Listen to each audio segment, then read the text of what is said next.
Assalamualaikum warahmatullahi wabarakatuh. Perkenalkan, nama saya Nasrullah, perwakilan dari kelompok 12 yang akan bertindak sebagai pemateri pertama pada video kali ini. Sebelum itu, saya akan memperkenalkan satu persatu anggota kelompok 12 yang akan bertindak sebagai pemateri pada video kali ini. Yang pertama ada saya sendiri, pemateri kedua ada saudara Ansar, dan pemateri terakhir ada saudara Anwar Nur Wahid. Selanjutnya kita masuk pada pembahasan pertama, yaitu pengertian sejarah peradaban Islam. Sejarah peradaban Islam adalah ilmu yang mempelajari asal-usul atau kejadian peristiwa di masa lalu tentang kemajuan kebudayaan Islam secara lahir dan batin. Adapun sejarah peradaban Islam terbagi menjadi 3 periode, yaitu periode klasik, periode pertengahan, dan periode modern sampai sekarang. Dalam melakukan metodologi sejarah peradaban Islam, ada 4 langkah yang perlu diperhatikan, yaitu konstruksi, interpretasi, transformasi, dan rekonstruksi. Adapun dalam penulisan sejarah ada 2 hal yang perlu dikuasai, dipahami dan dilaksanakan, yaitu yang pertama ada metode penggalian sejarah atau historiografi, terdiri dari metode lisan, observasi, dan dokumenter. Kemudian yang kedua, metode sejarah yang terdiri 3, yaitu deskriptif, komparatif, dan analisis sintesis. Kemudian kita masuk pada pembahasan bangsa Arab pra-Islam. Bangsa Arab adalah salah satu entitas yang berasal dari keturunan Sam, putra tertua Nabi Nuh alaihissalam. Entitas lainnya adalah Romawi dan Persia. Mereka berdomisili di sekitar wilayah barat daya benua Asia atau Al-Janub Al-Gharbi min Asia, atau yang biasa dikenal dengan Semenanjung Arabia.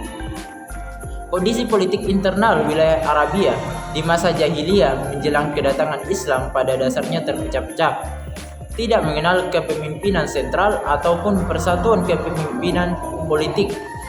Di sana didasarkan pada suku-suku atau kabilah-kabilah guna mempertahankan diri dari serangan suku-suku yang lain.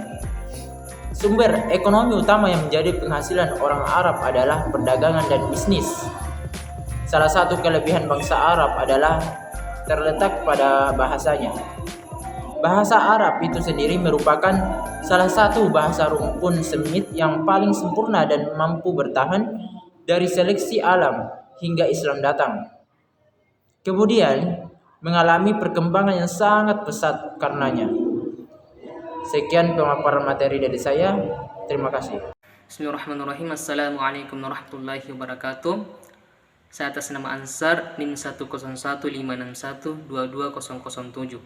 Baik, di sini saya akan menjelaskan materi tentang masa kelahiran Islam. Kehidupan awal Nabi Muhammad SAW sampai menerima risalah Islam.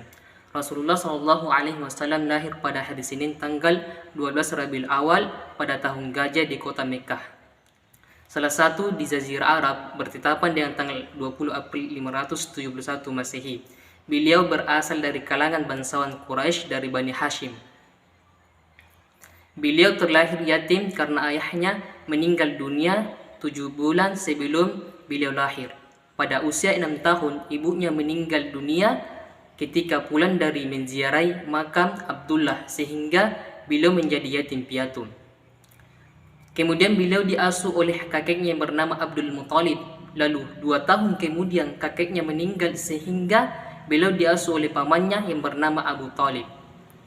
Ada 2 jenis pekerjaan yang dilakukan Nabi Muhammad SAW sebelum menjadi Rasul, yaitu yang pertama menggembala kambing ketika ia bersama ibu susuannya, yaitu yang bernama Halimah As-Sa'diyah. Yang kedua, berdagang. Selain berdagang dengan pamannya, beliau juga melakukan kerjasama dagang dengan Khadijah, seorang janda kaya raya.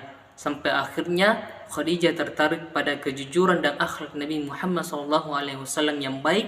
Abu Talib menawarkan keponakannya itu kepada Khadijah binti Khuwailid. Tawaran Abu Talib diterima Khadijah. Pada saat itu Nabi Muhammad SAW berusia 25 tahun menikah dengan Khadijah yang berusia 40 tahun dengan mahar 20 ekor unta. Ketika Nabi Muhammad SAW berusia 40 tahun, Allah Subhanahu wa taala mengangkat Nabi Muhammad SAW menjadi nabi dan rasul pada malam hari tanggal 17 Ramadan bertepatan dengan tanggal 6 Agustus 611 Masehi, serta wahyu yang pertama turun pada saat beliau menyepi di Gua Hira, yaitu Quran surat Al-Alaq ayat 1 sampai 5. Kemudian wahyu yang kedua surah Al-Mudaththir ayat 1 sampai 7. Dengan turunnya wahyu kedua itu, maka Nabi SAW wajib menyampaikan dakwah. Kemudian beliau menerima ayat-ayat Al-Quran secara beransur-ansur dalam jangka waktu 23 tahun. Kemudian selanjutnya pembahasan mengenai Khulafa Ar-Rasyidin. Istilah Khulafa Ar-Rasyidin merupakan gabungan dari dua kata, yakni Khulafa dan Rasyidin. Secara etimologi, Khulafa adalah jamak dari kata khalifah yang mempunyai arti pengganti. Sedangkan kata Rasyid adalah jamak dari kata Ar-Rasyid yang berarti orang yang mendapat petunjuk. Jadi yang dimaksud dengan Khulafa Ar-Rasyidin adalah para pengganti yang mendapat petunjuk. Khulafa Ar-Rasyidin merupakan pemimpin umat Islam dari kalangan sahabat pasca Nabi wafat.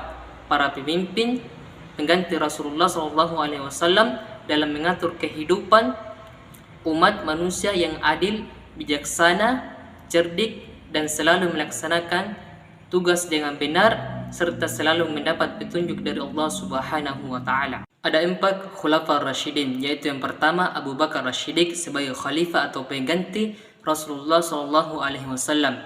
Merupakan hasil kesepakatan dari suatu pertemuan di Balai Bani Sa'idah yang dihadiri oleh sebuah kelompok kecil, dan adapun yang hadir pada saat itu diantaranya adalah Umar bin Khattab, Abu Ubaidah bin Irah, dan Salim. Kemudian Khulafa Rasyidin yang kedua yaitu Umar bin Khattab, penerus kekhalifahan Abu Bakar, yang dimana sebelum wafatnya Abu Bakar As-Siddiq, beliau menunjuk Umar bin Khattab sebagai penerus kepemimpinannya. Dengan demikian, penetapan Umar sebagai khalifah ditulis pada suatu piagam pengangkatan. Kemudian Khalifah Ar-Rasyidin yang ketiga yaitu Utsman bin Affan. Prestasi gemilang dari kepemimpinan Utsman bin Affan bukanlah proses mulus yang tanpa diwarnai oleh gejolak, dan penghujung masa kekuasaannya justru ditimpa cobaan berupa hasutan dan fitnah yang dialamatkan kepadanya. Kemudian Khulafa Ar-Rasyidin yang keempat yaitu Ali bin Abi Thalib. Assalamualaikum warahmatullahi wabarakatuh. Perkenalkan, nama saya Anwar Nur Wahid dengan NIM 10156122022. Baiklah, saya di sini ingin menjelaskan tentang sejarah singkat Bani Umayyah dan Bani Abbasiyah. Langsung saja, berdirinya dinasti Umayyah diawali dengan perselisihan yang terjadi antara pihak Ali bin Abi Thalib dengan Muawiyah bin Abu Sufyan mengenai masalah kisah terhadap pembunuhan Utsman bin Affan, sehingga menimbulkan peperangan di antara mereka. Namun setelah itu terjadi tahkim antara kedua belah pihak tersebut. Tahkim yang diharapkan dapat mengembalikan persatuan kaum muslimin malah justru menyebabkan timbulnya golongan yang terpecah menjadi 3, yaitu Muawiyah, Syiah, dan Khawarij.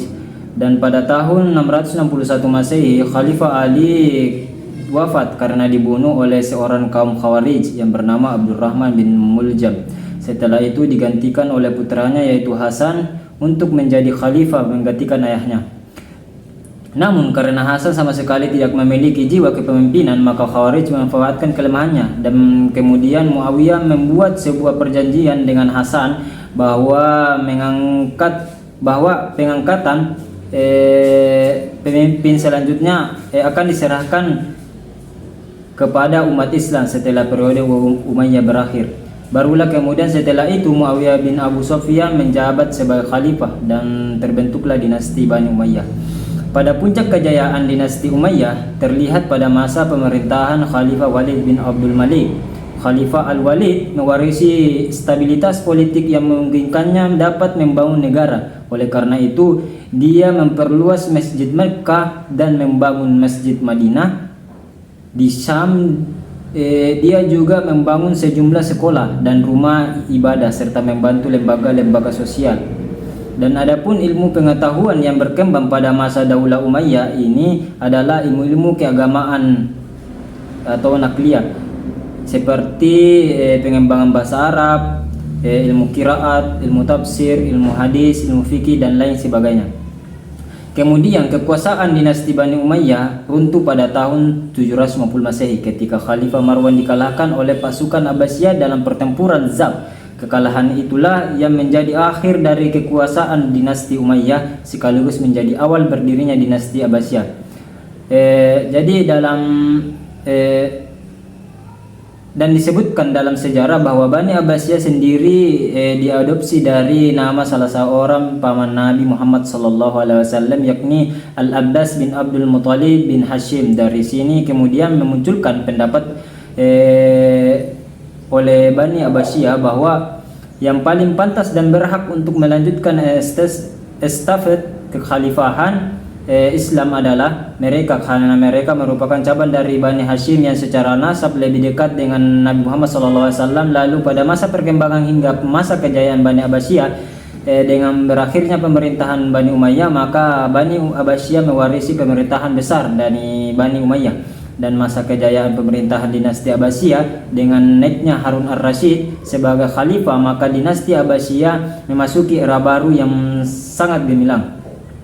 Dan Harun ar-Rasyid dikenal sebagai salah satu khalifah paling berpengaruh di dinasti Bani Abbasiyah. Setelah masa khalifah Harun ar-Rasyid dilanjutkan oleh anaknya Khalifah al-Makmum, bahwa masa pemerintahan Khalifah al-Makmum merupakan masa keemasan bagi Islam, bukan hanya tercermin dari infrastruktur Bani Abbasiyah yang megah dan mewah, tetapi juga tercermin dari pesatnya perkembangan ilmu pengetahuan dan teknologi. Salah satu kebijakan Khalifah Al-Makmun yaitu membangun pusat kajian ilmiah yang dinamakan Baitul Hikmah, yang memiliki 3 fungsi, yaitu sebagai akademik, sebagai perpustakaan, dan sebagai pusat penyediaan berbagai macam ilmu pengetahuan seperti ilmu kedokteran, matematika, astrologi, dan lain sebagainya. Kemudian pada masa kemunduran hingga masa keruntuhan Bani Abbasiyah ditandai dengan menurunnya kekuasaan khalifah dalam bidang politik yang dihadapkan pada perpecahan. Akibatnya adalah eksistensi pemerintahan pusat mulai memudar dan pemerintahan sudah melemah. Lalu khalifah meminta bantuan pada dinasti yang kuat di daerah untuk membantunya mengatasi tekanan masalah yang ada dalam pemerintahan. Dan pada masa keruntuhan Bani Abbasiyah bermula atas kedatangan bangsa Mongol yang menghancurkan beberapa negeri dari wilayah Islam dari Asia Tengah sampai ke negeri Syam sebagian selatan. Dengan politik kekerasan dan kebiadabannya, setelah pemimpin bangsa Mongol Genghis Khan wafat, dia digantikan oleh cucunya Hulagu Khan. Untuk memenuhi ambisinya, Hulagu Khan mengirimkan surat ancaman kepada khalifah yang terakhir Bani Abbasiyah, Khalifah Al-Muqtasim, untuk menyerahkan kekuasaan sepenuhnya kepada Hulagu Khan. Akan tetapi Khalifah Al-Muqtasim menolak dan khalifah melakukan langkah damai dan yang kemudian ditolak oleh Hulagu Khan. Dan tanpa waktu lama Hulagu Khan menghancurkan kota Baghdad dengan menelan korban 1.800.000 jiwa. Dengan jatuhnya kota Baghdad ke tangan bangsa Mongol menjadi tanda berakhirnya imperium dinasti Bani Abbasiyah pada tahun 1258 Masehi, bersamaan dengan hancurnya berbagai peninggalan ilmu pengetahuan dan peradaban Islam yang pernah dibangun oleh Bani Abbasiyah. Para sejarawan menggambarkan keruntuhan kota Baghdad sebagai lembaran sejarah paling menyedihkan dan menyakitkan sepanjang sejarah Islam. Baiklah, sekian dari saya. Wabillahi taufiq wal hidayah. Assalamualaikum warahmatullahi wabarakatuh.